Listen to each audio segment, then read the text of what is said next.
Michael Malone, officially introduced as the new head coach of UNC men's basketball. He signed a 6-year, $50 million deal. A whole lot of optimism in the room this afternoon. Former Tar Heel coach Roy Williams was in the building. The UNC brass talked about Malone hanging a new banner in the Dean Smith Center. Malone feeling pretty good about the Tar Heels, too. Thank you. This was the only college job I'd ever consider.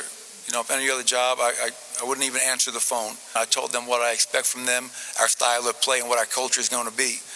And, you know, I want guys to commit to that, buy into that.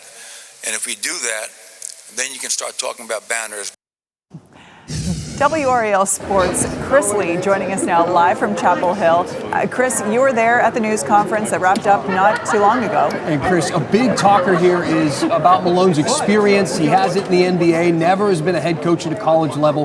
What did he say about that, and what did he say about why he accepted this job at UNC?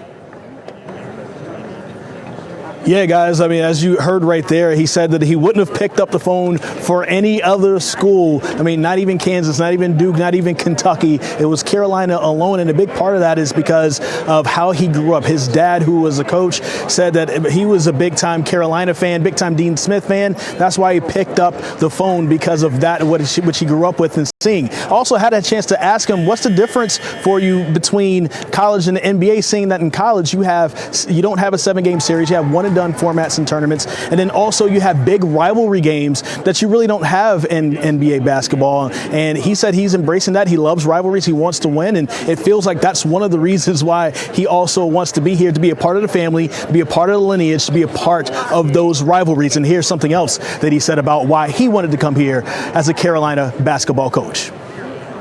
Every time I thought about it, I talked to my wife Jocelyn, I'd say, you know what?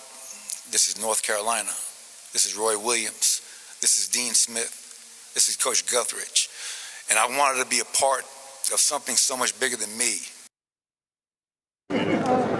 Now, Chris, let's talk about this salary. I got an email from a viewer named Christine earlier. She said she's excited, a new coach with some promise, but said $50 million over 6 years. She called it ridiculous and obscene. Now, look, there's no doubt that there's big money in contracts like this. But can you explain a little bit more about the massive going rate for college coaches in college sports today? Well, before we get there, Dan, if I get a call to be a head coach, would you come be one of my assistants? Because there's plenty of money to go around. I'm pretty sure we would love all that with the new salary, right? There is a lot of money going around. We just had the NCAA tournament wrap up just yesterday.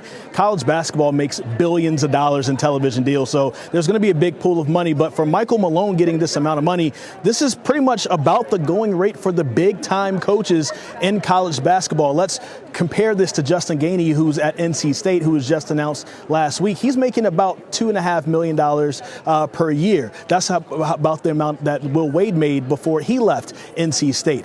But when you have a coach like Michael Malone come in, you're paying for the winning. You're paying for what he could potentially bring you. He's an NBA champion, so he's going to command a little bit more money. And then also, if you see Tommy Lloyd, who Carolina wanted at one point as well, got $7.5 million from Arizona, guys. All right. Thank you to Chris. Hopefully this coach can bring in some revenue to match yes, exactly. the salary. Chris, thank you.